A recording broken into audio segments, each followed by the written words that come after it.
My dear students, आप सभी का स्वागत है। स्टूडेंट्स, आप लोगों के एग्जाम को देखते हुए मैं लाया हूँ बीपीएससी 133 का मोस्ट इम्पोर्टेंट क्वेश्चन। और आप लोग कमेंट भी कर रहे थे, सो मैंने सोचा लेके आता हूँ। और इसका एग्जाम होने ही वाला है। इसका टाइटल है स्टूडेंट्स लोक प्रशासन। ठीक है, तो लोक प्रशासन से रिलेटेड इसमें क्वेश्चन होंगे। आपका ये मोस्ट इम्पोर्टेंट क्वेश्चन आंसर है। अगर आप स्टूडेंट्स दिसंबर एग्जाम 25 में दे रहे हैं या फिर जून एग्जाम 26 में देंगे, तो आप दोनों के लिए बहुत इंपॉर्टेंट क्वेश्चन होगा। आप चैनल में न्यू हो, चैनल को सब्सक्राइब अभी भी नहीं किए, कर लीजिए, बेल आइकन को दबा लीजिए। और आप लोग वीडियो का कहाँ से देख रहे हैं ज़रूर कमेंट कीजिएगा, कौन-सा सिटी से देख रहे हैं। क्वेश्चन नंबर 1 है, भारतीय संविधान की एकात्मक और संघीय विशेषताओं की व्याख्या कीजिए। भारतीय संविधान की एकात्मक और संघीय विशेषता, इसे देखते हैं हम लोग। भारतीय संविधान में संघीय और एकात्मक दोनों विशेषताएं हैं। संघीय विशेषताओं में केंद्र और राज्यों के बीच अधिकारों का स्पष्ट विभाजन शामिल है। भारत में 2 स्तर की सरकार है, केंद्र और राज्य। केंद्र और राज्यों के पास अलग-अलग शक्तियां और जिम्मेदारियां हैं। राज्यों के पास अपनी विधान पालिका, कार्यपालिका और न्यायपालिका होती है। संघीय ढांचे में न्यायपालिका के पास केंद्र और राज्य के बीच विवाद सुलझाने का अधिकार है। वहीं संविधान में एकात्मक विशेषताएं भी है। उदाहरण के लिए भारत में एक ही संविधान लागू होता है। पूरे देश में एक ही नागरिकता है और सर्वोच्च न्यायालय सर्वोच्च है। काल की स्थिति में केंद्र और पूर्ण नियंत्रण का अधिकार मिलता है। केंद्र को आपातकालीन स्थिति में केंद्र को क्या मिलता है? पूर्ण नियंत्रण का अधिकार मिलता है।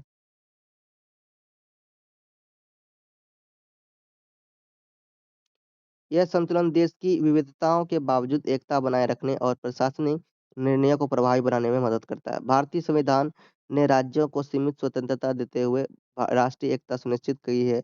इस तरह ढांचा केंद्रीय और राज्य सरकारों के बीच संतुलित बनाता है और लोकतांत्रिक व्यवस्था को मजबूत करता है। क्वेश्चन नंबर आपके सामने 2 है। भारत के राष्ट्रपति की शक्तियों और कार्यों की व्याख्या कीजिए। तो राष्ट्रपति भारत की संवैधानिक प्रमुख और देश की एकता का प्रतीक है। उनका मुख्य कार्य सरकार के संविधान ढांचे के भीतर संचालन को सुनिश्चित करना है। राष्ट्रपति के पास कार्यकारी शक्तियां जैसे प्रधानमंत्री और मंत्रिपरिषद की नियुक्ति करना, ये होता है उनके पास पावर। मंत्रालयों के आदेशों को मंजूरी देना और सरकारी निर्णयों को लागू करना, ये राष्ट्रपति का कार्य होता है। विधायी शक्तियों में संसद को संदेश देना, विधेयकों पर सहमति देना और विशेष अधिकार प्रदान करना शामिल है। संवैधानिक शक्तियों में न्यायालयों के न्यायाधीशों की नियुक्ति करना और आपातकाल में घोषित करना, ये शामिल है। राष्ट्रपति का काम केवल औपचारिक नहीं, वे सरकार की नीति और निर्णयों में मार्गदर्शन प्रदान करते हैं। और किसी भी संवैधानिक संकट में निर्णय लेने में महत्वपूर्ण भूमिका निभाते हैं। राष्ट्रपति सुनिश्चित करते हैं कि किसी भी कार्य संवैधानिक नियमों के अनुरूप हो और लोकतांत्रिक व्यवस्था में संतुलन बना रहे। वे भारत के लोकतंत्र की सुरक्षा का प्रतीक है, राष्ट्रपति। क्वेश्चन नंबर 3 है, केंद्रीय सचिवालय की संगठनात्मक संरचना, भूमिका और कार्यों की व्याख्या कीजिए। केंद्रीय सचिवालय भारत की कार्यपालिका का मुख्य प्रशासनिक केंद्र है। इसका मुख्य उद्देश्य नीति निर्माण में सलाह देना, सरकारी योजनाओं का लागू करना और विभागों के बीच समन्वय स्थापित करना है। सचिवालय में विभिन्न मंत्रालय और विभाग शामिल है। प्रत्येक मंत्रालय का नेतृत्व सचिव करता है, जो प्रशासनिक और नीति संबंधी निर्णयों में सलाह देता है। सचिवालय नीति निर्माण के साथ-साथ योजनाओं के भी क्रियान्वयन की निगरानी करता है और यह विभागों और मंत्रालयों के बीच समन्वय स्थापित करता है। प्रशासनिक दिशा निर्देश देता है और सरकारी कार्यक्रमों की सफलता सुनिश्चित करता है। केंद्रीय सचिवालय प्रशासन की स्थिरता और प्रभावशीलता बनाए रखने के लिए महत्वपूर्ण है। यह नीति के लागू यह नीति के लागू होने से लेकर नागरिकों तक सेवाओं के वितरण तक पूरे प्रशासनिक ढांचे को नियंत्रित करता है। सचिवालय नीति और प्रशासन के बीच पुल का काम करता है और सरकार की कार्यक्षमता बढ़ाने में सहायता करता है। क्वेश्चन नंबर आपके सामने 4 है। नागरिक समाज की अवधारणा, भूमिका और चुनौतियों का परीक्षण कीजिए। नागरिक समाज का अर्थ है वह क्षेत्र जिसमें व्यक्ति और समाज, संगठन समाज, राजनीति और संस्कृति से जुड़े कार्यों में स्वतंत्र रूप से भाग लेते हैं। इसमें गैर सरकारी संगठन, सामाजिक संस्थाएं, जन आंदोलन और समुदाय आधारित संगठन शामिल है। नागरिक समाज लोकतंत्र में महत्वपूर्ण भूमिका निभाता है ये क्योंकि यह सरकार की निगरानी करता है, जनता की आवाज को सामने लाता है और नीति निर्माण में सलाह देता है। यह समाज में जागरूकता फैलाने, मानवाधिकारों की रक्षा करने और सामाजिक असमानता को दूर करने का कार्य करता है। इसके अलावा यह सार्वजनिक सेवाओं की गुणवत्ता और पारदर्शिता बढ़ाने में मदद करता है। चुनौतियों में राजनीतिक दबाव, वित्तीय संसाधनों की कमी, समाज में असमानता और संगठनात्मक कमजोरियां शामिल है।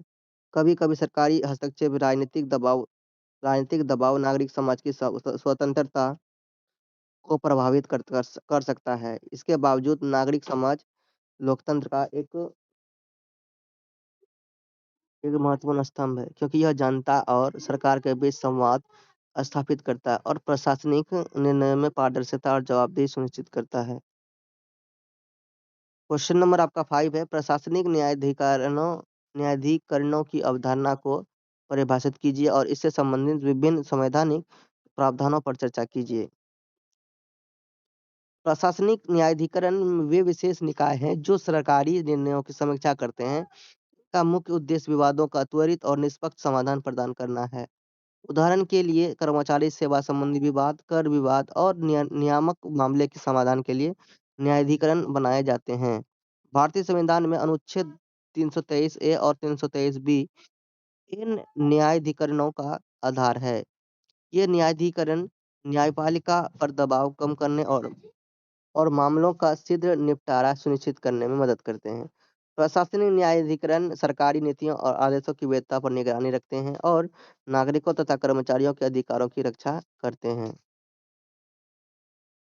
उनका उद्देश्य न्याय को अधिक सुलभ और पारदर्शी बनाना है। न्यायाधिकरणों के होने से निर्णय प्रक्रिया में तेजी आती है और प्रशासनिक कार्यों में सुधार होता है। क्वेश्चन नंबर आपके सामने स्टूडेंट 6 है। सचिवालय और कार्यकारी के बीच संबंध का क्या कीजिए परीक्षण कीजिए।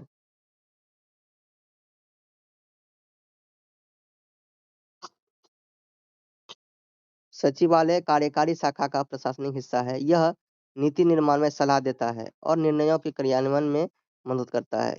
कार्यकारी में प्रधानमंत्री और मंत्रिपरिषद शामिल होते हैं जो नीति और निर्णय तय करते हैं।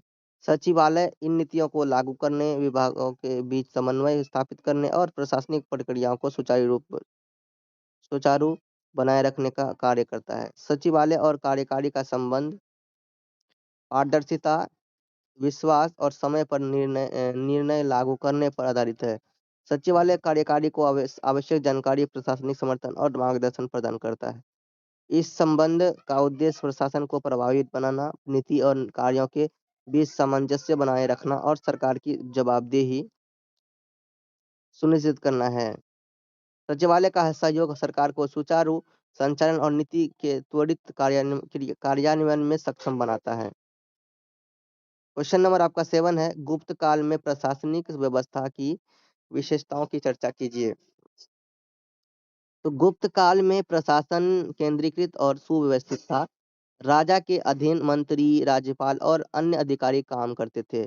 प्रशासन का उद्देश्य राज्य की स्थिरता, कर संग्रह और न्याय सुनिश्चित करना था। कर व्यवस्था और भूमि कर प्रणाली सुव्यवस्थित थी। न्यायालय और प्रशासनिक प्राधिकारी लोगों के मामलों का निपटारा करते थे। सैनिक संगठन और रक्षा व्यवस्था भी मजबूत थी। गुप्त काल में प्रशासनिक पदों का स्पष्ट विभाजन था। राज्यपाल और जिलाधिकारी स्थानीय प्रशासन के लिए जिम्मेदार थे। राजा प्रशासन की अंतिम जिम्मेदारी संभालते थे।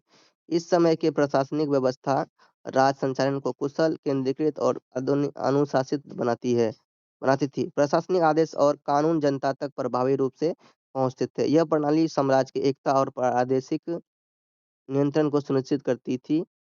गुप्त काल की प्रशासनिक व्यवस्था शासन और प्रशासन के सफल मॉडल के रूप में भी रूप में मानी जाती है। प्रधानमंत्री कार्यालय के संगठन, कार्यों और बढ़ते हुए महत्व की व्याख्या कीजिए। प्रधानमंत्री कार्यालय केंद्र सरकार का एक अत्यंत महत्वपूर्ण प्रशासनिक संस्थान है। यह प्रधानमंत्री को नीति निर्माण, निर्णय लेने और सरकारी कार्यों के समन्वय में सहायता करता है। प्रधानमंत्री कार्यालय का संगठन प्रधानमंत्री के प्रधान सचिव, अतिरिक्त सचिव, संयुक्त सचिव और अन्य वरिष्ठ अधिकारियों से मिलकर बना होता है। इसका मुख्य कार्य विभिन्न मंत्रालयों से जानकारी एकत्र करना, नीतियों का विश्लेषण करना और प्रधानमंत्री को सलाह देना है। यह कार्यालय सरकारी योजनाओं के क्रियान्वयन की निगरानी करता है और मंत्रालयों के बीच समन्वय स्थापित करता है। समय के साथ प्रधानमंत्री कार्यालय का महत्व बढ़ा है क्योंकि आधुनिक शासन में त्वरित निर्णय और प्रभावी नियंत्रण की आवश्यकता बढ़ी है। यह प्रधानमंत्री और प्रशासन के बीच संपर्क का प्रमुख माध्यम बन गया। इसके कारण शासन अधिक संगठित और केंद्रित हुआ है।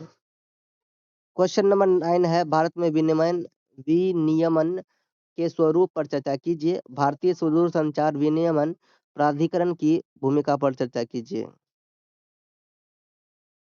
भारत में विनियमन का अर्थ है सरकार द्वारा बनाए गए नियमों और कानूनों के माध्यम से विभिन्न क्षेत्रों को नियंत्रित करना।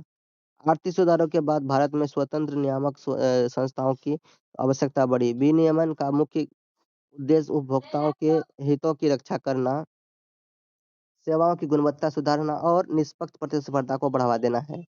बैंकिंग, बीमा, ऊर्जा और दूरसंचार जैसे क्षेत्रों में अलग-अलग नियामक संस्थाएं कार्य करती है।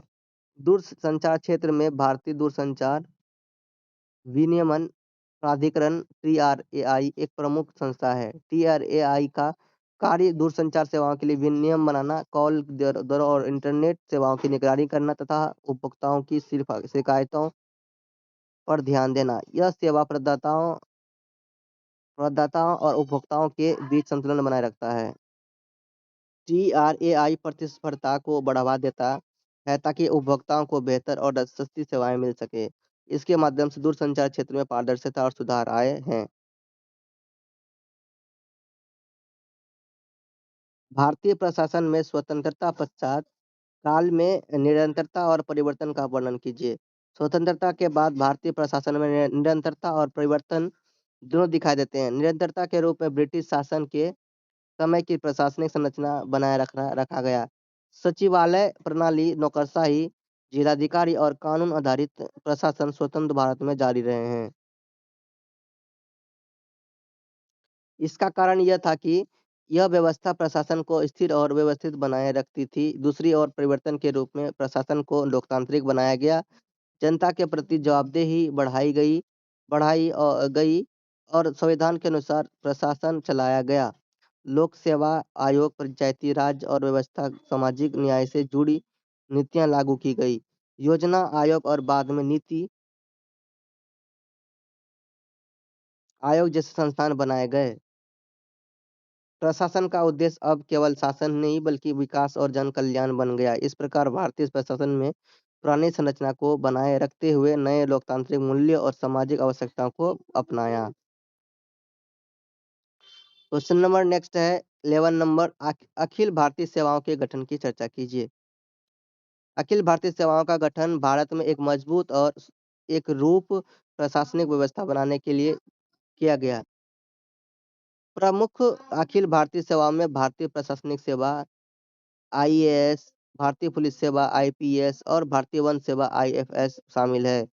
इन सेवाओं की भर्ती संघ लोक सेवा आयोग द्वारा की जाती है। इन सेवाओं के अधिकारी केंद्र और राज्य दोनों स्तरों पर कार्य करते हैं।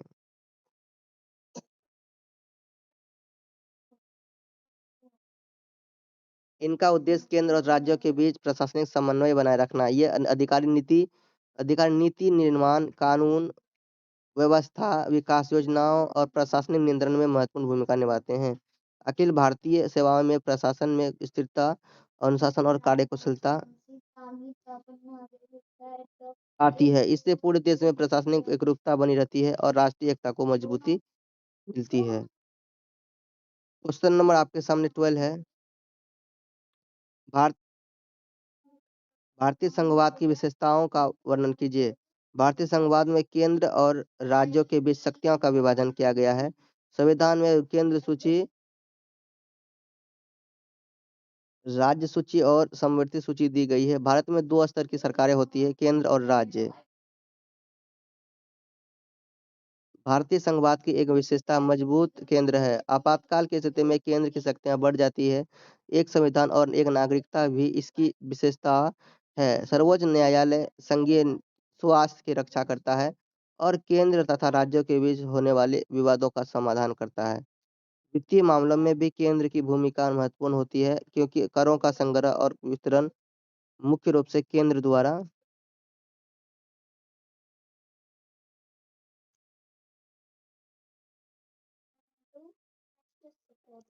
किया जाता है। इस प्रकार भारतीय संघवाद विविधताओं को स्वीकार करते हुए राष्ट्रीय एकता, प्रशासनिक स्थिरता और सुचारू शासन बनाए रखता है।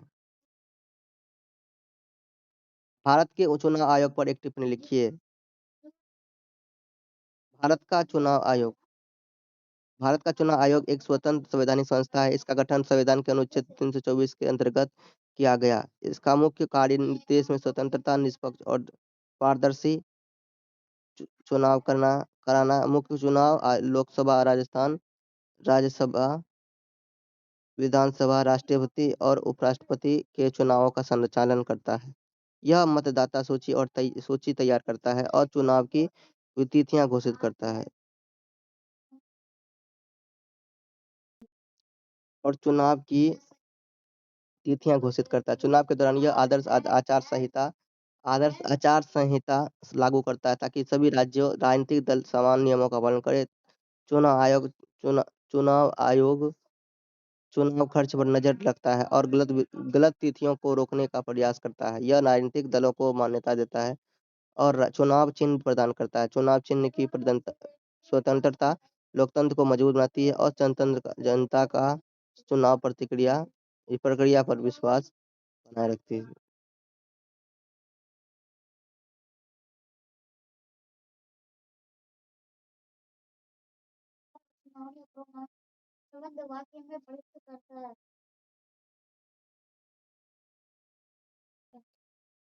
नेक्स्ट है, मुगलों ने प्रशासन की एक संगठित और विस्तृत प्रणाली विकसित की।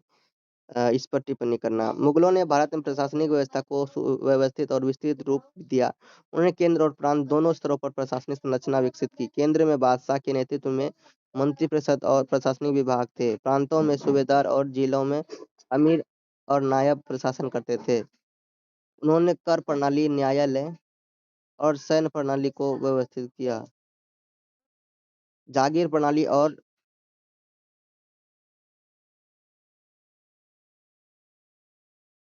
राज सेवा प्रणाली प्रशासन का महत्वपूर्ण हिस्सा थे। मुगलों का उद्देश्य राज्य के सुचारू संचालन और केंद्रीकृत नियंत्रण सुनिश्चित करना था। अकबर के समय में स्थापित प्रशासनिक सुधारों में नीति, कर संग्रह, न्याय और सैन्य संगठन का समन्वय शामिल है।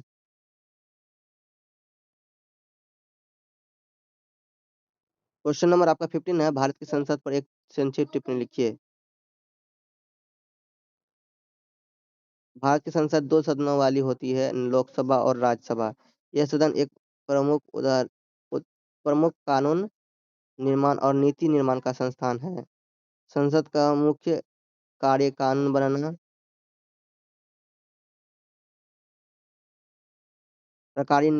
सरकार की निगरानी करना और बजट एवं वित्तीय मामलों का नियंत्रण करना। संसद संविधान में सोशल मीडिया को का भी अधिकार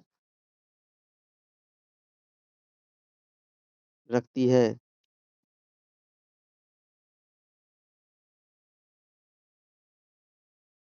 यह लोकतंत्र का मुख्य आधार है क्योंकि यह जनता के प्रतिनिधि बैठकर निर्णय लेते हैं। संसद के माध्यम से विभिन्न राजनीतिक दल और समुदाय अपनी आवाज सरकार तक पहुंचाते हैं। संसद की समितियां भी नीति निर्माण और निर्णयों की समीक्षा करते हैं।